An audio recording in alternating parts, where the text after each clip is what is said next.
Oops, I guess I did turn it on. Sorry about that. Good morning. I was reading a story this morning that was absolutely incredible. It was about a young boy who was afraid to jump off the diving board. His friends would jump off the diving board, everybody else would jump off the diving board, and his family was trying to encourage him to go ahead and jump off the diving board and to overcome this fear. But he couldn't do it. He just couldn't get past the fear he had. One day at the pool, they were having like some sort of community party or something like that. And in attendance was an elderly man by the name of Daniel, who was 95 years old. He had served in World War II and the Korean War. And he heard everybody trying to encourage this young boy to jump off the diving board. And he was afraid to do it. He was just afraid. And Daniel thought to himself, I know what to do. And so he borrowed a pair of swim trunks and with his cane headed to the diving board. He hadn't jumped off a diving board in 50 years. But on this particular day, he made his way up, and everybody was scared to death. Everybody was like, here's this 95-year-old man. Is he going to kill himself jumping off the diving board? What's going to happen? But he made his way out onto the diving board and took his last leap off of a diving board. He didn't die, but it was certainly the last time he was ever going to jump off a diving board. But he did it to show courage. He did it to show this little boy that you don't have to not do something just because you're afraid. He said, he told him, I'm 95 years old and I'm a little bit afraid to do this, but I'm going to do it. I'm going to find the courage to do it. And right after Daniel jumped off, the little boy came along and took his first jump off the diving board. You say, well, what's that got to do with anything? Well, the world needs good examples. Paul said over in the book of Philippians, chapter 3, verse 17, he says, Brethren, join in following my example and note those who so walk as you have us for a pattern. For many walk, of whom I have told you often, and now tell you even weeping, that they are enemies of the cross of Christ, whose end is destruction, whose God is their belly, whose glory is their shame,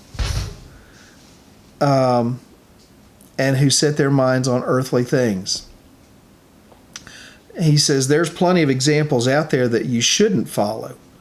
There's examples out there that are bad who are following the wrong things, and there's plenty of those examples out there. There's examples of that in the media. There's examples of that in politics. I am so tired of politicians who think the only way to get elected is by running their opponent down. Nobody talks about issues anymore. Nobody talks about policies anymore or about things that they want to really try and do. They just talk about how bad their opponent is, and they run their opponent down. Well, that's not the kind of examples that we need. And it's certainly not the kind of examples that Christians should be setting. We shouldn't be setting, the world is providing all sorts of destructive examples.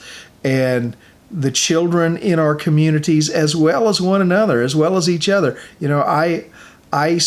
As I've been kind of laid up for the last couple of weeks, I've got back to reading of some of the people that I follow, some of the people that I count as my examples, people like David Jeremiah and Andy Stanley, and some of these guys that I just really look up to and look at their example and think, I can learn from these people.